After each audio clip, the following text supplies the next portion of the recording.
Et nous te remercions pour ce que tu veux faire dans la seconde session. Nous avons une seule prière. Seigneur, ouvre nos yeux. Au nom du Seigneur Jésus-Christ. In Jesus' name we are praying. You can have your seat. Please, those that are outside, come inside, please. I don't want anybody to miss anything. Oui, je ne veux pas que quelqu'un, manque la totalité de cet enseignement.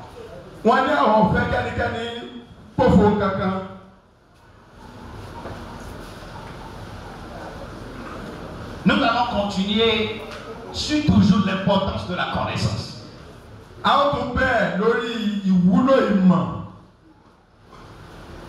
Parce que quelqu'un aurait dit, mais pourquoi ce gars là-bas nous rassembler à cause de la bonne nouvelle?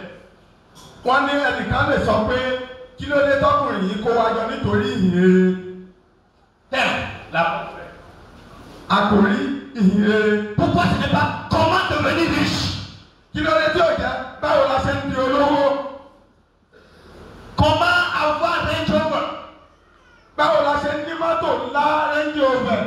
C'est la bonne nouvelle. On va faire quoi avec la bonne nouvelle? Là au Seigneur Jésus. Nous avons dit dans la première série que l'homme de Dieu doit être ouvert à l'enseignement des Écritures.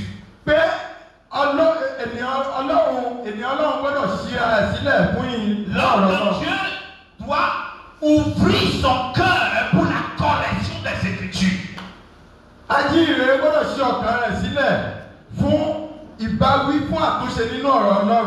que la Bible a dit que c'est à partir de la connaissance des Écritures que l'homme de Dieu peut être accompli.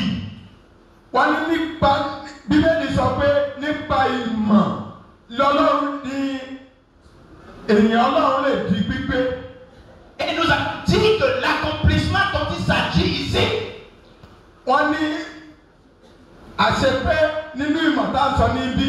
c'est de connaître Jésus et de le faire révéler.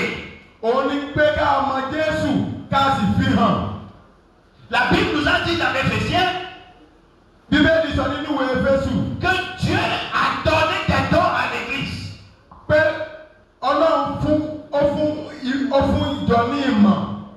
Des dons à l'Église. À certains pasteurs, à certains prophètes,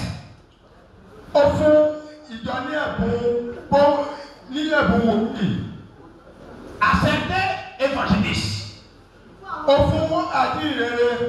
apôtres, enseignants. Et la Bible a dit que la raison pour laquelle Dieu a donné ces dons, c'est pour que ces soient équipés. Que les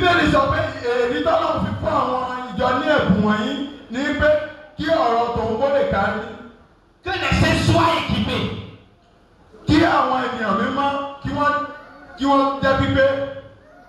Quand les saints sont équipés, les saints peuvent faire ministère.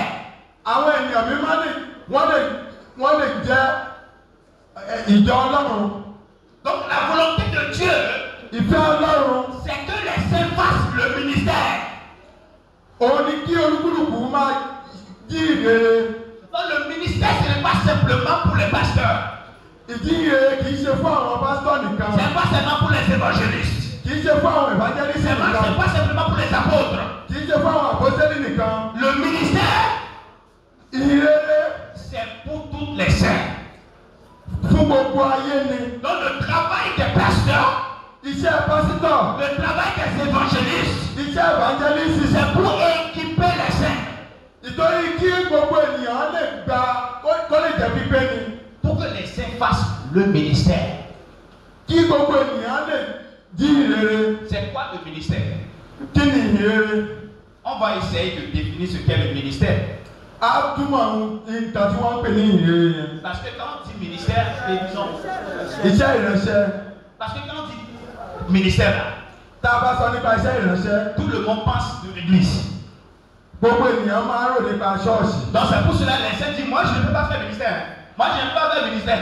Nítorí ẹ̀ ni àwọn ènìyàn mi máa ń sọ pé àwọn ò lè ṣiṣẹ́ ìránṣẹ́. L'église c'est juste une petite partie du ministère. Ṣọ́ọ̀ṣì jẹ́ apá kan nínú iṣẹ́ ìránṣẹ́. Oh my God, praise God, praise God.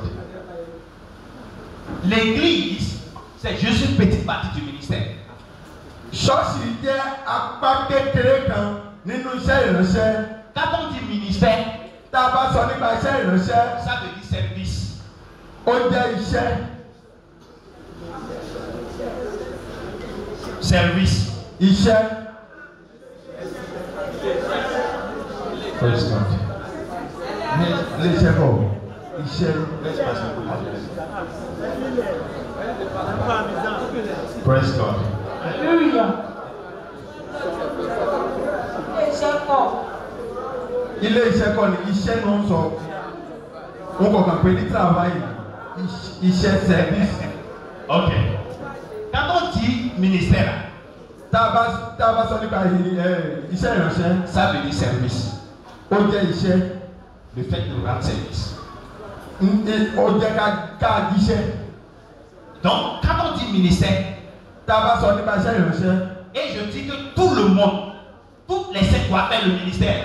Wọ́n ní gbogbo èèyàn ló gbọ́dọ̀ ṣe iṣẹ́ ìránṣẹ́. Je ne dis pas que tous les saints doivent construire l'église.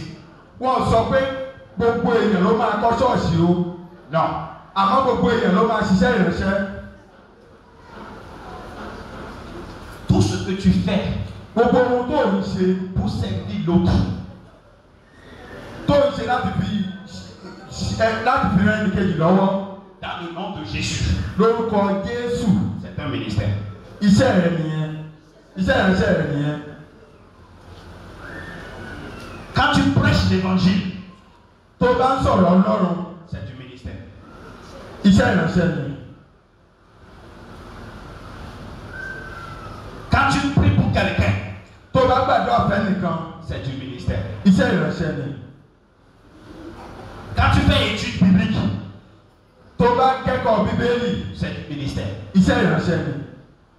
La Bible a dit dans 2 Corinthiens chapitre 5 verset 19. Bíbélì sọ nínú ìwé Kọ́ríńtì kejì orí verset.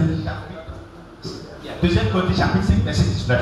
Ìwé Kọ́ríńtì kejì orí 5 ẹsẹ̀ 19. 2 Timothée chapitre 5 verset 19. Ìwé Timothée kejì orí 5 ẹsẹ̀ 19.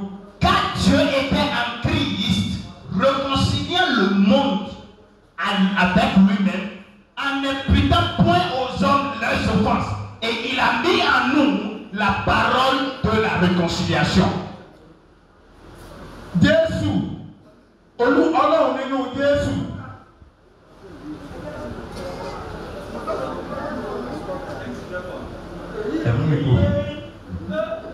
Ọlọ́run wà nínú Kristi. Ọlọ́run wà nínú Kristi. Ó ń bá aráyé làjà lọ́dọ̀ ara rẹ̀. Kò sì ka ìrékọjá wọn sí wọn lọ́rùn. Ó sì ti fi ọ̀rọ̀ ìlàjà rẹ̀ lé wa lọ́wọ́. Merci. A reprend si. La Bible a dit Jésù Bíbélì ní que Dieu nous a donné le message de réconciliation. pé Olúwa fún wa ní ọ̀rọ̀ ìrẹ́pọ̀. Ce n'est pas simplement au pasteur. Pas simplement au pasteur. Kì í ṣe fún àwọn ìránṣẹ́ Ọlọ́run nìkan. Pas simplement aux évangélistes. Kì í ṣe àwọn evangelist nìkan. Il nous a confié Ọ̀rọ̀ ni níṣẹ́. la parole de réconciliation. Ó gbé ọ̀rọ̀ ìlàjà Pour fún wa le ministère de réconciliation. fún iṣẹ́ ìránṣẹ́ ìrẹ́pọ̀. Donc cela veut dire que Ó túmọ̀ sí pé il n'y a pas un enfant de Dieu sans ministère. kò sí ọmọ Ọlọ́run kan tí ò ṣiṣẹ́ ìránṣẹ́. Il n'y a pas un enfant de Dieu Kò sí ọmọ Ọlọ́run kan qui n'a pas de ministère. tí kò ní iṣẹ́ ìránṣẹ́. Le ministère, iṣẹ́ ìránṣẹ́, c'est servir. Ó jẹ́ ká ṣiṣẹ́. Le ministère, iṣẹ́ ìránṣẹ́, c'est servir. Ó jẹ́ ká sí níyàn. Le ministère, iṣẹ́ ìránṣẹ́, c'est partager la parole de réconciliation. Ó jẹ́ ká pín ọ̀rọ̀ ìrẹ́pọ̀. Donc, quand tu sors pour l'évangélisation, tó bá jáde fún ìrere, tu es en train de faire le ministère. ó ti jí ìrere nìyẹn. Tu n'es pas en train de faire ça pour le pasteur. Kò kí ṣe kó ṣe fún pásítọ̀ rẹ̀. Rárá o. Tu es en train de rendre ton ministère. Iṣẹ́ ìránṣẹ́ rẹ̀ ló ń ṣe ìyẹn. Quand pasteur dit évangélisation, tí pásítọ̀ bá sọ pé ẹ jí ìrere. Ce pasteur-là, vraiment, ce pasteur-là. Àwọn sọ pé pásítọ̀ yẹn ń ṣe báyìí wọ́n tó Tu n'es pas en train de lui rendre service. Kì í ṣe pásítọ̀ là ń ṣiṣẹ́ fún o. Tu es en train de remplir ton ministère. Iṣẹ́ ìránṣẹ́ tọ́lọ́run rẹ̀ ló ń Tu ṣe. es en train de faire le ministère. Iṣẹ́ rẹ̀ ló ń ṣe. Parce que le ministère, Nítorí iṣẹ́ ìránṣẹ́, c'est de servir. òun ni ká sìn. C'est de donner la parole de réconciliation. Òun ni ká sọ̀rọ̀ ìrẹ́pọ̀. Et donc, si le pasteur, il est là, Tí pásítọ̀ bá wà ńbẹ̀, il est là pour équiper les fidèles, ó wà níbẹ̀ láti fún wa ní okun láti lè pour sọ̀rọ̀. équiper les saints, Láti fún wa lókun èlò. que les saints fassent le ministère. Kí gbogbo wa ká lè jí ìrere. Donc, dans le plan de Dieu, Nínú Ọlọ́run fẹ́. Nínú ètò Ọlọ́run. dans le plan de Dieu, Nínú ètò Ọlọ́run. il n'y a pas un membre d'église. Kò sí ọmọ ìjọ kankan. Nínú ètò Ọlọ́run kò sí ọmọ ìjọ Dieu n'a kankan. pas une liste. Dieu n'a pas une liste. Ọlọ́run kò ní ìwé kan. Vous dites, ok, ça c'est les membres de l'église évangélique. Kò ní ìwé kan kó sọ pé àwọn ìjọ ìrere lélẹ́yìí. Ça c'est catholique. Àwọn ìjọ kátólíkì lélẹ́yìí. Ça c'est Kibawé. Àwọn ìjọ sẹ̀lẹ̀ lélẹ́yìí. Ça c'est la seule liste avec Dieu, c'est Jésus-Christ. Ìwé tí Ọlọ́run ní Jésù nìkan. Et quand Jésus te regarde, Dieu te regarde. Tí Jésù bá wọ̀ ọ́, Il veut te voir en Jésus. ó fẹ́ rí ẹ nínú Jésù.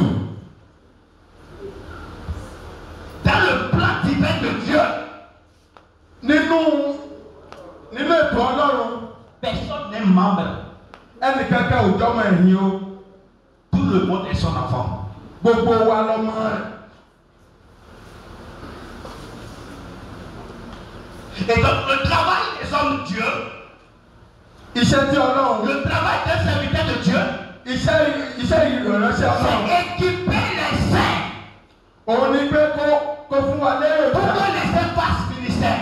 Kó fún àwọn ọmọ ìjọ ní èròjà. Écoutez-moi, écoutez-moi très bien.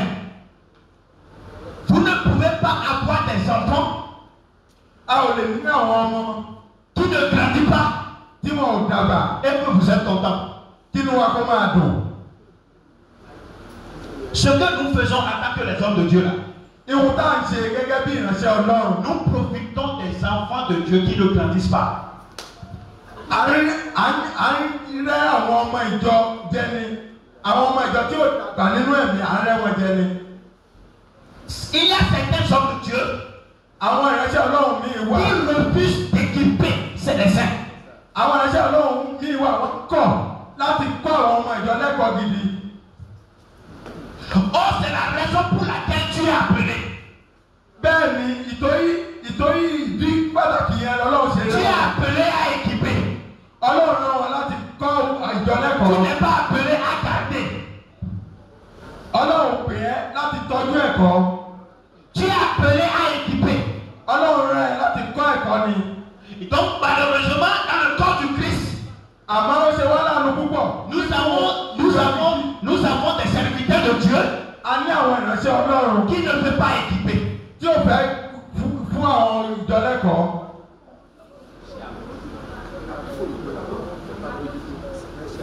Parce que je dis, si j'équipe maintenant, Ó máa ń sọ fún àwọn pé táwọn bá kọ́ àwọn ìjọ lẹ́kọ̀ọ́. quand il aura de problème, il ne va plus m'appeler. Tó bá ti níṣòro kò ní pè mí mọ́.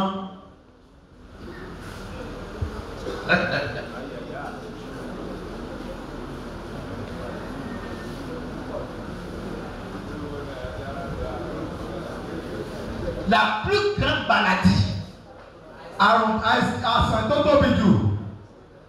dans le monde, ce n'est pas le cancer.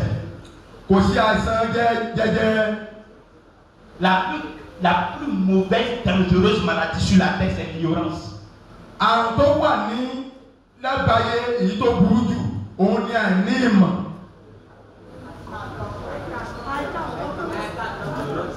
Je reprends. La plus dangereuse maladie que nous avons sur la terre, ce n'est pas cancer. Vous savez pourquoi?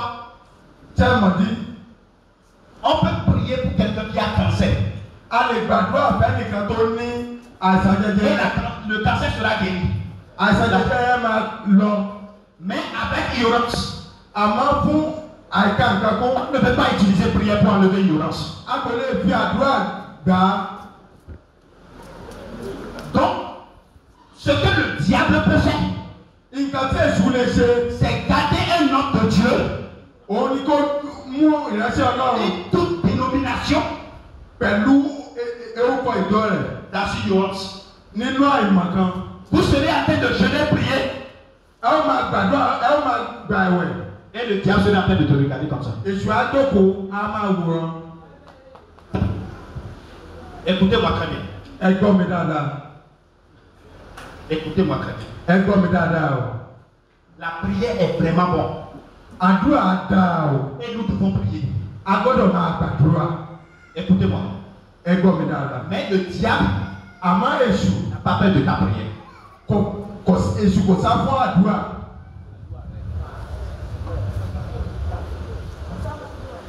Écoutez-moi très bien. La prière est bonne. On doit prier. Mais le diable n'a pas peur de ta prière.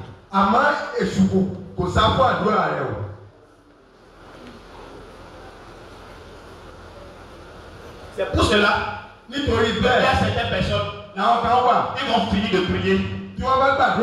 Et le diable va encore les attaquer.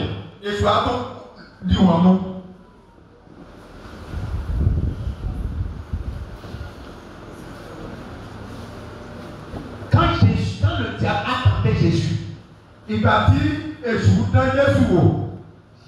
a dit quelque chose. Il est écrit.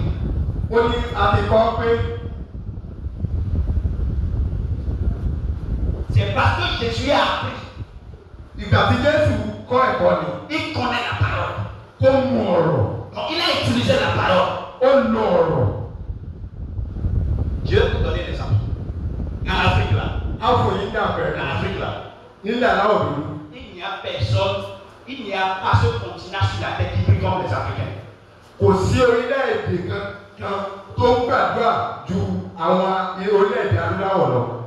Il n'y a pas.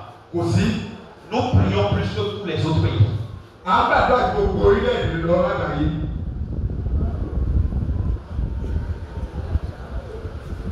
Nous tuons les sorciers plus que d'autres pays sur la terre.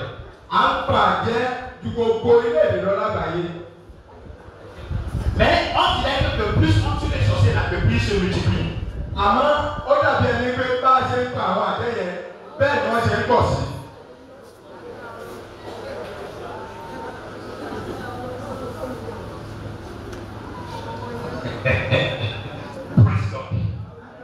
Cela veut dire quoi? Au-delà de la prière, tu dois connaître Dieu. Le diable a peur de ta connaissance de Dieu que de ta prière à Dieu.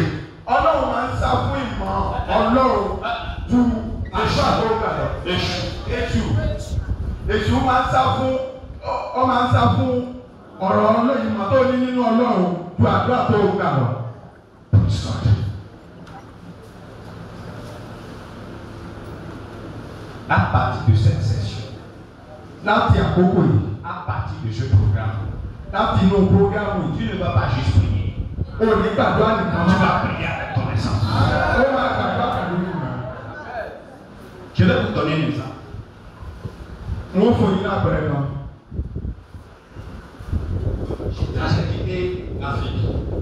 ìgbà tí mo kó nílẹ̀ aláwọ̀ dúdú. Je suis allé de l'autre côté. Mo lọ ní apá kejì. Et un jour, je dormais. Ọjọ́ kan mò ń sùn. Et j'ai senti que les gens sont venus pour me presser. Vous comprenez déjà? Wọ́n ní àwọn ìṣẹ̀lẹ̀ wọ́n wá tẹ àwọn mọ́lẹ̀ níbi táwọn sùn sí. J'ai dit quoi? Wọ́n ní kí ló dé? Ils n'ont même pas pris le visa. Wọ́n ti ẹ̀ gba ìwé kankan tó dé. Ils ont quitté après pour venir me presser là-bas. Wọ́n kúrò nílẹ̀ aláwọ̀ dúdú náà wá. C'est quoi ça? Moi j'ai pris visa avant d'aller là-bas. Èmi gba ìwé kí tó kúrò níbi. Et ils sont venus sans protocole pour venir me presser là-bas. Àwọn wá láì gba ìwé kankan láti máa wá tẹ̀ mí mọ́lẹ̀. Il y a du comme ça. Ces gens n'ont pas de respect. Àwọn èyí ò tẹ̀ ní ìbẹ̀rù o. Je suis étudiant, je vais à l'école publique. Mo jẹ́ akẹ́kọ̀ọ́ mo. Et ils n'ont même pas respecté le fait que je vais à l'école publique. Wọ́n ti ẹ̀bẹ̀rù pé mo lọ lé akẹ́kọ̀ọ́ bíbélì. Je me suis réveillé. Mo jí. La première des choses qui m'est venue à l'intention. Nǹkan àkọ́kọ́ tó wá sí mi lọ́kàn. Je me suis rappelé comment je fais en Afrique. Mo rántí bí mo ṣe gbé ayé mi nílẹ̀ aláwọ̀ dúdú. Je voulais dire. Mo fẹ́ sọ.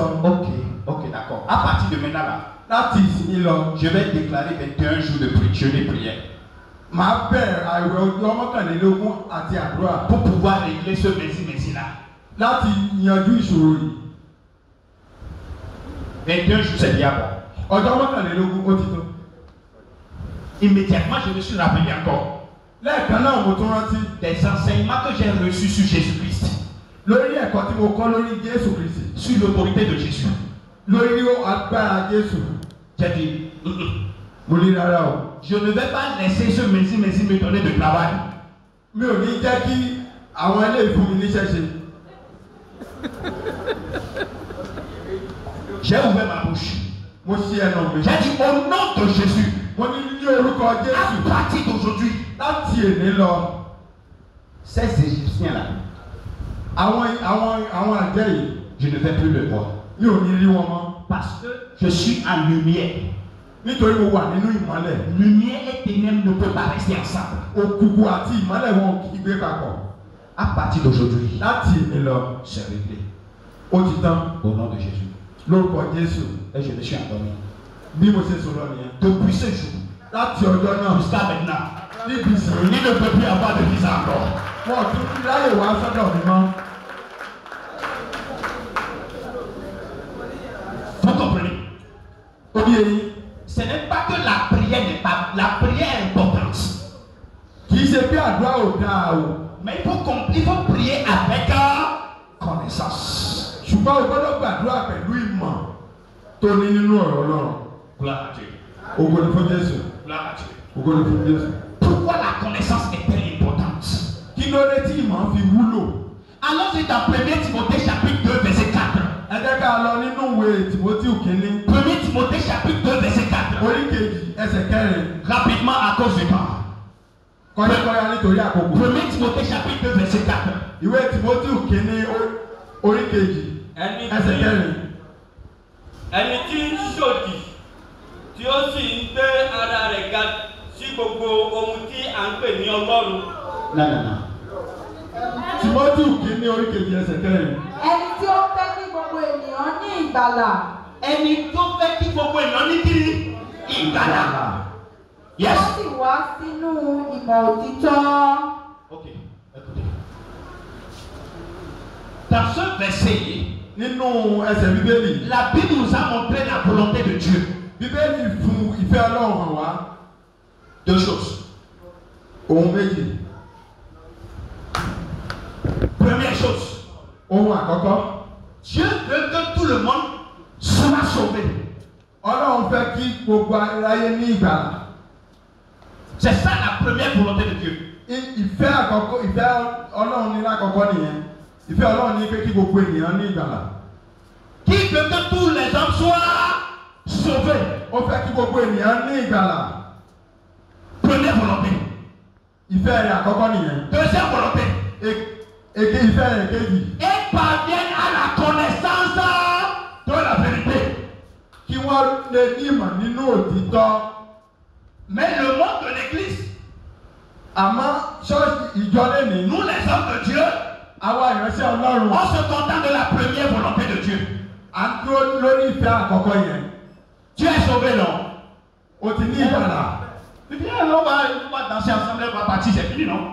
Jẹ́ ká gbó ká kọrin ká máa lọ. O ti ní Avec ìgbàlà. cette mentalité, Pẹ̀lú èrò yẹn. vous ne pouvez pas équiper les saints. Àwọn ọmọ ìjọ ò lè gba agbára. Équiper les saints. Àwọn ènìyàn Ọlọ́run kò ní agbára, wọn ò ní ìmọ̀. Presque on va équiper. Glory be to Jesus. Hallelujah. Ce n'est pas facile, c'est vraiment difficile. Deux volontés de Dieu. Deux volontés de Dieu. Ìfẹ́ Ọlọ́run méjì.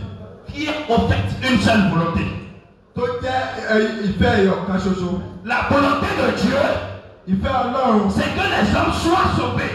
Ó ní kí gbogbo ènìyàn ní ìgbàlà. Et qu'ils parviennent à la connaissance de la vérité. Kí wọ́n ní ìmọ̀ nínú òtítọ́. Mais nous nous occupons de la première phase. Ṣùgbọ́n àwa dúró lórí apá kọ̀ọ̀kan. Malheureusement, Ó ṣe wá láàánú. même il y a certains hommes de Dieu qui s'occupent, ça les rend confortables. La première phase, c'est fini. Àwọn ìránṣẹ́ Ọlọ́run mi yìí wà. Ìfẹ́ Ọlọ́run apá kọ̀ọ̀kan yẹn lórí ẹ̀ ni wọ́n dúró lé. Ó Je ti suis ṣe wọn. wọn. La Bible a dit, Jésù Bíbélì ní et parviennent à la connaissance de la vérité. kí wọ́n ní ìmọ̀ nípa òtítọ́ ọ̀rọ̀ Ọlọ́run. Alors la question, c'est Ìbéèrè. qui est-ce qui est la vérité? Ìbéèrè ni pé ta ló ní òótọ́? C'est quoi la vérité? Kí ni òtítọ́? Jésus a dit, Jésù sọ pé je suis le chemin, èmi ní la ọ̀nà. vie et la vérité. Èmi ò ní ọ̀nà òtítọ́ àti ìyè. Cela veut dire quoi? Que la Bible a dit que la volonté de Dieu, Pé ìfẹ́ Ọlọ́run c'est que tu sois sauvé òun ni kí o ní ìgbàlà. et que tu parviens à la connaissance de Jésus-Christ. Kó o tún ní ìmọ̀ nípa Jésù. Cela veut dire que Ó túmọ̀ sí pé le fait que tu es sauvé ìgbà tó o ti ní ìgbàlà ne yẹn. veut pas dire que tu connais Jésus-Christ. Kò túmọ̀ sí pé o ti mọ Jésù.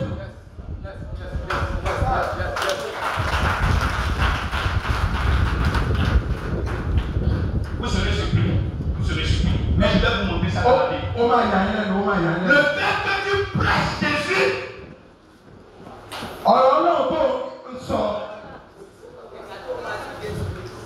le fait que tu prêches Jésus, Kì í ṣe ìgbà tó wàásù Jésù. veut dire que automatiquement tu connais Jésus. Kò túmọ̀ sí pé o mọ Jésù o. Je vais parler du président Talon. Mo lè sọ nípa Pèrèsìdá Talon. Cela ne veut pas dire que je le connais. Ìyẹn ò túmọ̀ sí pé mo mọ̀ ọ́.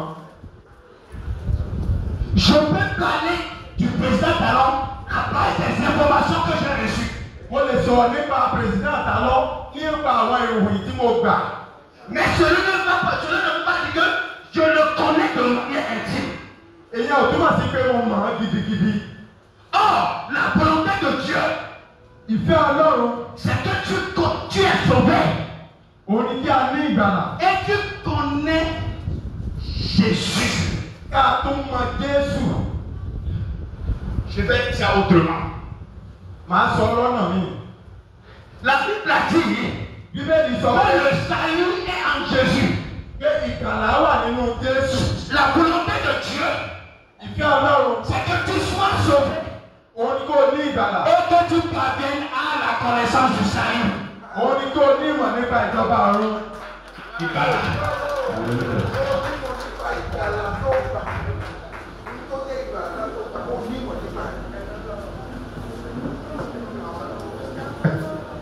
Oh my God. Praise God. C'est très important. Ó ṣe pàtàkì púpọ̀. La volonté de Dieu, Ìfẹ́ Ọlọ́run c'est que tu sois sauvé òun ni kí a ní ìgbàlà. et que tu parviennes Ká ní à la connaissance de la vérité. ká nímọ̀ nípa òtítọ́. Et la vérité, Òtítọ́ c'est Jésus-Christ. òun ni Jésù. Le salut, Ìgbàlà c'est en Jésus. Lorsque Dieu dit, c'est que je veux que tu sois sauvé, mais que tu parviennes à la connaissance du salut. Beaucoup de chrétiens, beaucoup de pasteurs, ils sont sauvés, mais ils n'ont pas la connaissance du salut.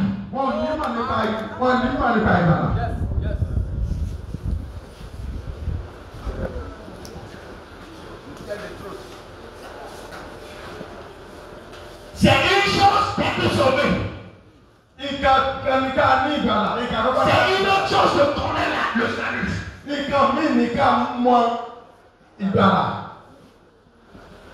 Il y a beaucoup qui sont sauvés,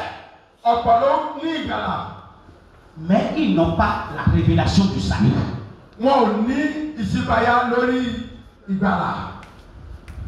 Et le problème là, c'est quoi? Comment tu peux équiper les saints sans la connaissance du salut? Parce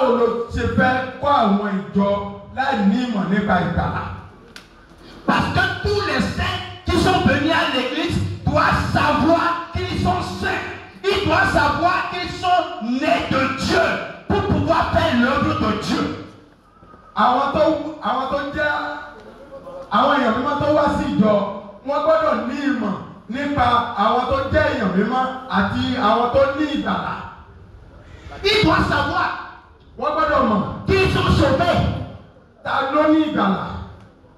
doivent savoir qu'ils sont sauvés. Ils doivent savoir qu'ils sont les enfants de Dieu.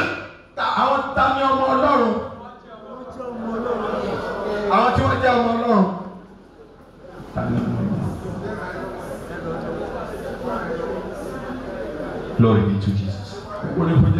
God will bless you. Hallelujah. God will elevate you. Amen. It's not easy, I know. Je sais que je faisais l'interprétariat, j'étais interprète. Donc je connais que ce n'est pas facile. Est-ce que quelqu'un peut t'aider? Tu es béni. Merci. Please put your hands together for me. You don't know what he's doing. Vous ne connaissez pas ce qu'il fait. Je déclare sur toi. Ce que tu es en train de faire là, ça va t'amener là où l'argent ne peut pas t'amener. Donc ce que je disais, c'est que la volonté de Dieu, c'est que tu sois sauvé et que tu parviennes à la connaissance du salut.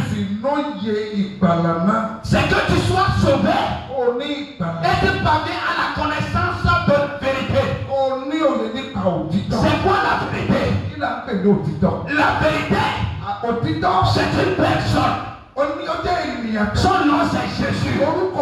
Donc cela veut dire, quand tu es sauvé par Jésus, tu dois connaître Jésus. Et tu vas dire quoi? Tu vas dire que, mais je prie dans le nom de Jésus, non, je connais Jésus.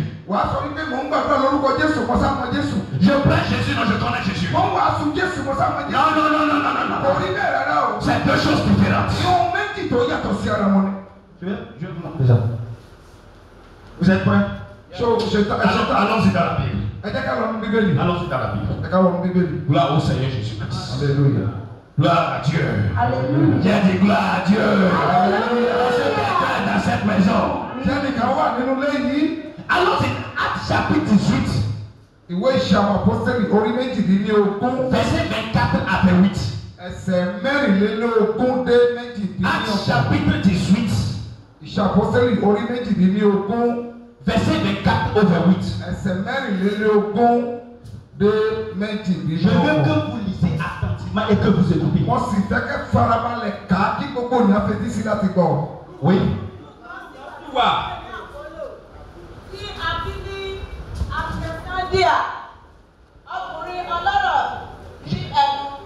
Je viens. Écoutez très bien. C'est la conférence des ministres, hein? Ok, d'accord, écoutez. La Bible dit qu'il a un juif. D'abord, la question c'est qui sont les juifs? Les juifs, ce sont ceux qui connaissent la loi de Dieu. Ils connaissent les écritures. Tu ne peux pas voir un juif qui est ignorant de la loi. Et qu'on les bat tout quand par des types de monde, S'il vous plaît, écoutez très bien. Et John est pas bedada. Oui. Ọkùnrin ọlọ́rọ̀ bí ẹnu Ọkùnrin bí ọlọ́rọ̀. tí ó pọ̀ ní ìwé mímọ́. Merci. La Bible a dit, le verset 24 en français, s'il vous plaît. Écoutez. La Bible a dit, un juif nommé Apollos, originaire d'Alexandrie, homme éloquent. Souliez ça. Il est éloquent. Éloquent veut dire, il sait parler. Il sait parler. Notez ça. Éloquent. Éloquent. Deux. La Bible a dit, versez dans les Écritures.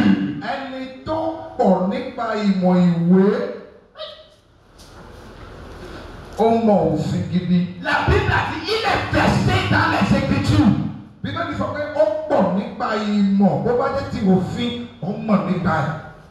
Il connaît les Écritures.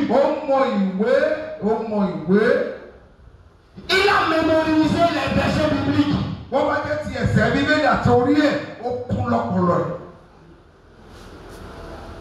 On est ensemble. Ça peut aller. Va à Éphèse. Il est venu à Éphèse. Verset maintenant. Ọkùnrin yìí bí a ti kọ́ ní ọ̀nà ti Olúwa. Écoutez, la Bible a dit, il était instruit dans la voie du Seigneur.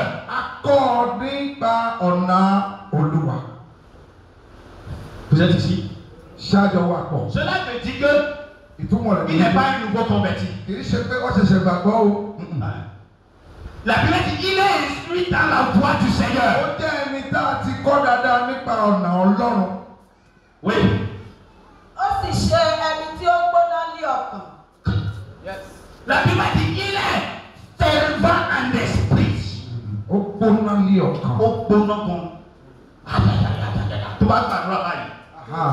Le feu descend.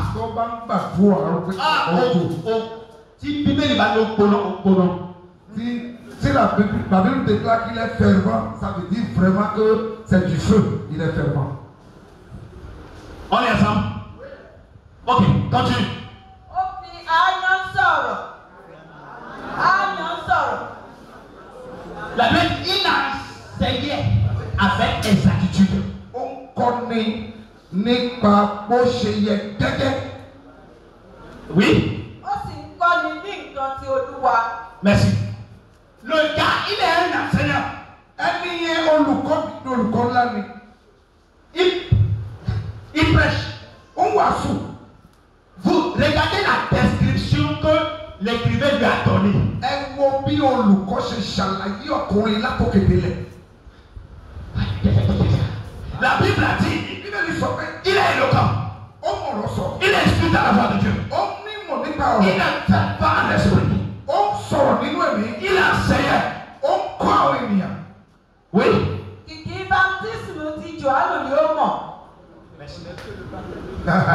Bien que de la gade pranosa kapata. Leta katara bashaka. Despite the description of the man.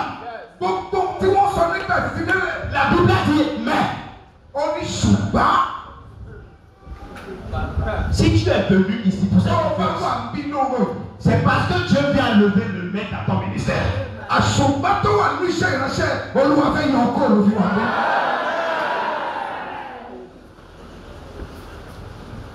Il est éloquent.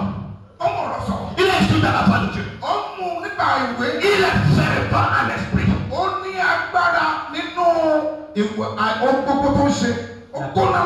La Bible a dit mais.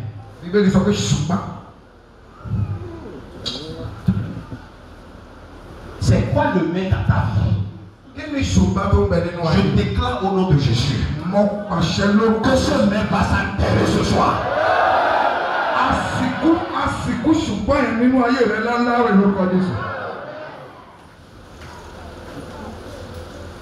N'oubliez pas que la volonté de Dieu Ìfẹ́ ọkàn Ọlọ́run. C'est qu'on soit sauvé Kí a nígbàlà. et qu'on parvienne à la Kí a connaissance. sì dé ojú ìmọ̀ òtítọ́. Tant que tu ne parviens pas à la connaissance, Tí o bá ti dé ojú ìmọ̀ òtítọ́, tu n'es pas accompli. o ti jẹ́ ẹni àṣepé. Tu peux être dans le ministère pendant 50 ans. O lè wà nínú iṣẹ́ ìránṣẹ́ láti 50 ọdún, 50 ọdún. Verset 26. Ó sì bẹ̀rẹ̀ sí fi ìgboyà sọ̀rọ̀ ní sínágọ́gù. Oui. Nígbà tí Aquila ó Priscilla ti gbọ́ ọ̀rọ̀ rẹ̀, wọ́n mú un sí ọ̀dọ̀, wọ́n sì túbọ̀ sọ ìdí ọ̀nà Ọlọ́run fún un dájúdájú. Jigabata. La Bible a dit, ce gars enseignait déjà. Ọkùnrin yìí ti ń kọ́ ènìyàn lẹ́kọ̀ọ́. Il est éloquent. Ó mú ọ̀rọ̀ sọ. Il est instruit dans la voie. Ó mọ̀ nípa Mais ọ̀nà. il y a un mec dans son ministère. Ìṣùgbọ́n kan wà nínú iṣẹ́ ìránṣẹ́. Et Aquila et Priscille Aquila àti Priscilla sont venus. wọ́n wá. Écoutez-moi très bien. Ẹgbọ́n mi níbẹ̀ dáadáa. Quand Aquila et Priscille l'ont vu, Nígbà tí Aquila àti Priscilla rí, ils ont dit, pasteur, wọ́n ní pásítọ̀, c'est bon. ó kúṣẹ́, yes, ó dáa. C'est bon ce que tu es en train de faire. Ẹni tó ń ṣe yìí ó dáa pọ̀pọ̀. Je vous encourage. Mo sọ pé Ọlọ́run á ràn yín lọ́wọ́. Mais, Ṣùgbọ́n viens t'asseoir d'abord. wá jókòó. L'ennemi des hommes de Dieu, Ọ̀tá àwọn ìránṣẹ́ Ọlọ́run. c'est de s'asseoir. Òun ni láti jókòó láti gbọ́.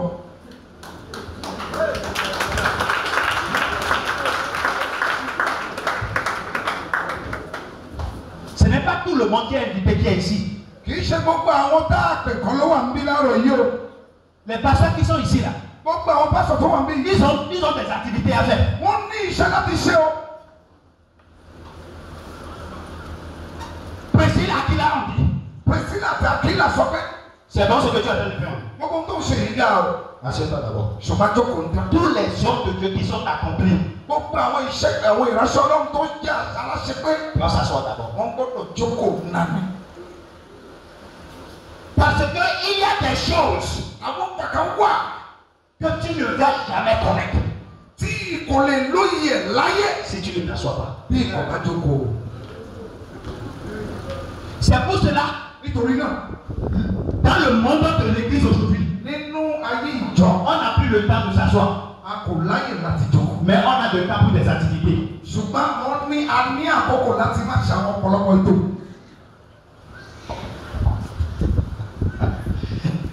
Aquila et Priscille, Aquila àti Priscilla, ils ont dit, jeune homme, wọ́n ní ọkùnrin assieds-toi. jókòó. On va régler ce problème. À yanjú ìṣòro yìí lónìí. Aquila et Priscille, l'ayant entendu, Nígbà tí wọ́n gbọ́ wàásù àti ẹ̀kọ́.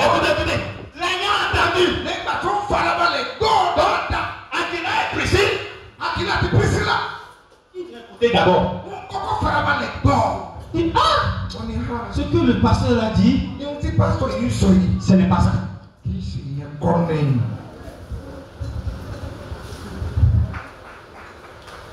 Jẹ́dí àpàtẹ̀wọ́ ọdún Jésù.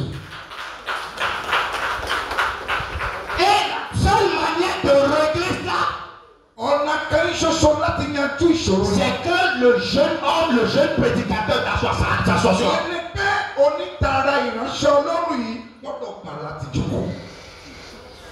Vous savez, il pouvait dire, Ẹ̀rí ó lè sọ wípé ah, moi je suis déjà pasteur, non? ó ní mo ti bí pásítọ̀ ti bẹ́ẹ̀ bí mo lẹ ti wá. J'ai des églises, non? Mo ní ọ̀pọ̀lọpọ̀ ìjọ. J'ai 3 voitures devant mon église. Ẹ ò rí àwọn mọ́tò mi. Moi je leur dis, toi là tu me dis quoi? Kí ló fẹ́ sọ fún mi? Mais le gars, il humble himself. Émile. Et là, il est assis. Ọkùnrin yìí gbà láti rẹ ara rẹ̀ sílẹ̀ láti jókòó. La Bible a dit, et Priscille et Aquila lui exposaient plus exactement. Nígbà náà ni Priscilla àti Aquila fi òye kíkún ọ̀nà Ọlọ́run